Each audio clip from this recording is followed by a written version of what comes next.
MLC Indukuri Raghuraju media సమావేశం నిర్వహించారు. ఈ సందర్భంగా ఇందుకూరి మాట్లాడుతూ జిందాల్ నిర్వాసితుల కంపెనీ కోసం భూములు ఇచ్చి మోసపోయి గత 161 రోజులుగా నిరసనలు నిరాహార దీక్షలు చేస్తున్నారన్నారు. ఈ 161 రోజుల నిర్వాసితులు ఎన్హెచ్ఆర్సీ, ఎన్సీఎస్ఎస్, ఎన్సీఎస్టీ మరియు ఇతర ప్రజాప్రతినిధులను కలిసి తమ గోడు వెళ్లబుచ్చుకున్నారని చెప్పారు. గత 160 రోజులుగా నిరసనలు చేస్తున్న వాళ్ళకి న్యాయం జరుగుతుందని హామీ ఇటు ప్రభుత్వం నుండి కానీ అధికారుల నుండి రాలేదని ఆయన తెలిపారు.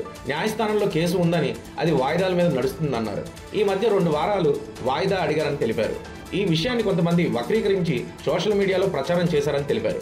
ఈ విధంగా కోర్టులో వీడియోలు తీసి తప్పుడు ప్రచారం చేయడం చట్టవిరుద్ధమని, కోర్టు చర్యలకు బాధ్యులు అవుతారని హితవు పలికారు. అటువంటి చర్యలు చేయడం తగదని, రైతులకు మాత్రం తాము కేసు గెలుస్తామని, తమకు న్యాయం జరుగుతుందని ఆశాభావం వ్యక్తం చేస్తున్నారని తెలిపారు.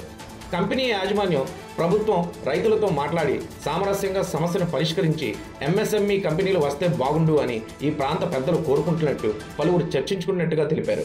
ఏదేమైనా ఈ సమస్యకు వీలున్నంత త్వరగా పరిష్కారం ఇవ్వాలని తాను కూడా కోరుకుంటున్నట్టుగా తెలిపారు. ఈ మధ్య పేపర్లో చూస్తుంటే రోజుకొక సమస్య బయటకు వస్తుందన్నారు. R&R ప్యాకేజీ డబ్బులు బినామీల చేతులకు వెళ్లాయని, బినామీ ఉద్యోగస్తులు ఉన్నారని, చాలామంది కంపెనీ వారు యువత దగ్గర 1,30,000 చొప్పున కోట్లు వసూలు చేశారని పత్రికా కథనాలు రావడం ఆశ్చర్యం కలిగించిందన్నారు. మొదటి నుండి జిందాల్ వ్యవహారంలో జరిగిన దానిపై ఒక విచారణ జరిపించాలని జిల్లా కలెక్టర్ను కోరానన్నారు.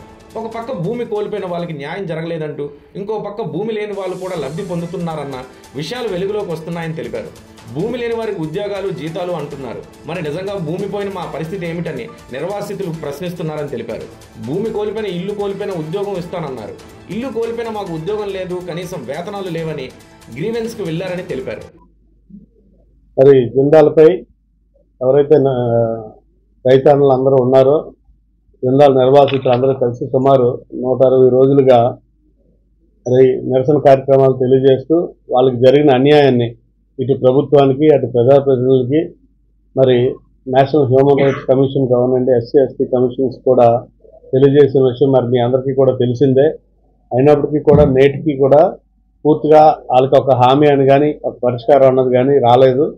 అది త్వరలోనే అయితే కోర్టులో కానీ లేకపోతే ప్రభుత్వం ద్వారా కానీ మరి వాళ్ళకి మంచి జరుగుతుందని మరి నేనైతే ఆలోచన చేస్తూ ఉన్నాను. కోర్టులో కూడా ఎప్పటికప్పుడు వాయిదాలు ప్రతి వారానికో 2 వారాలకో వాయిదా కూడా జరుగుతూ ఉంది. మరి మొన్న జరిగిన దాంట్లో కూడా మళ్ళీ 2 వీక్స్ ఎక్స్టెన్షన్ చేశారు. మరి ఆ రోజు కూడా వాదనలో మరి తెలుసో తెలియకో చాలామంది దాన్ని ఒక వీడియో తీసి దాన్ని అన్ని ఛానల్స్కి కూడా అందరికీ కూడా గ్రూప్స్లోని దాన్ని ట్రోల్ చేశారు. అది చట్టరీత్యా చేయకూడదు, అయినప్పటికీ కూడా తెలుసో తెలియక కొంతమంది చేశారు. దానివల్ల చాలామంది ఏంటంటే జిందాల్ది ఈ కేసు అయిపోయిందా, ఇంకా కేసు ముందుకుందా, రైతులేమో మాకే బాగా ఉంది కేసు అని కొందరు, ఈ కేసు ఈ రోజుతో సరే అని కొందరు, రకరకాలుగా కూడా ఆ విషయాలన్నీ కూడా మాట్లాడుకోవడం నిజంగా చాలా దురదృష్టం. మరి ఆ రోజు జడ్జి గారు చెప్పింది ఏంటంటే దాన్ని 2 వారాలకి వాయిదా వేస్తున్నట్టు చెప్పారు. ఖచ్చితంగా రైతులైతే ధీమాగా ఉన్నారు, మేము ఈ కేసు గెలుస్తాం, మా భూములు మాకు వస్తాయని. అలాగే అటు ప్రభుత్వం అవనండి, జిందాల్ యాజమాన్యం అవనండి, ఈ రైతన్నలతో మాట్లాడి ఒక సామరస్యంగా ఒక ఏదైనా మంచి ఆలోచన చేసి ఇక్కడ MSME పార్క్ పెడితే మంచిదని చాలామంది పెద్దలకు కూడా ఆలోచన ఉంది. ఏదేమైనప్పటికీ కూడా దీనికి త్వరగా పరిష్కారం రావాలని కోరుకుంటా ఉన్నాం. అలాగే గత కొన్ని రోజులుగా చూస్తూ ఉంటే పేపర్లో రోజుకు ఒక ఇష్యూ జిందాల్ మీద. ఒక పక్క ఏమో బినామీలు ఉన్నారని, బినామీ ఉద్యోగస్తులు ఉన్నారని, చాలామంది ఉద్యోగాలు ఇప్పిస్తామని కంపెనీ వాళ్ళు, మీడియేటర్లు అందరూ కూడా డబ్బులు తీసుకున్నారని చాలా రకాలుగా మరి వదంతులు రావడం జరుగుతూ ఉంది. మరి గౌరవ కలెక్టర్ గారిని కూడా మరి మేము రిక్వెస్ట్ చేస్తున్నాం, ఎందుకు ఇదంతా వస్తుంది, ఇందులో అసలు ఏం జరిగింది అన్నది ఒక ఎంక్వైరీ చేస్తే బాగుంటుందని నేనైతే గౌరవ కలెక్టర్ గారికి అయితే అవునండి, అలాగే గవర్నమెంట్ కూడా గౌరవ ముఖ్యమంత్రి గారితో సహా అందరికీ కూడా నేను కూడా లెటర్ కూడా పెట్టడం జరిగింది. అసలు జిందాల్ వచ్చినప్పటి నుంచి ఈ రోజు దాకా జరిగిన అవకతవకలు ఏటైనా ఉన్నాయా, ఉంటే ఏ రకంగా ఉన్నాయా, అవన్నీ కూడా బయటకు తీయాల్సిన పరిస్థితి ఉంది. ఎందుకంటే అసలు భూమి కోల్పోయిన రైతులకి న్యాయం జరగడం లేదు ఒక పక్క, రెండో పక్క భూమి లేనోళ్ళు దీని మీద ఏమో లబ్ధి పొందుతున్నారు. భూమి లేని వాళ్ళకి ఇక్కడేమో ఉద్యోగాలు, జీతాలు అంటున్నారు, భవిష్యత్తులో వాళ్ళకి ఉద్యోగాలు ఇస్తామంటున్నారు. మరి భూములు కోల్పోయిన మా పరిస్థితి ఏంటని ఇక్కడ నిర్వాసితులు అందరూ కూడా ప్రతిరోజు కూడా మాట్లాడుకోవడం, అలాగే ఈరోజు గ్రీవెన్స్ సెల్ కూడా వెళ్ళడం జరిగింది.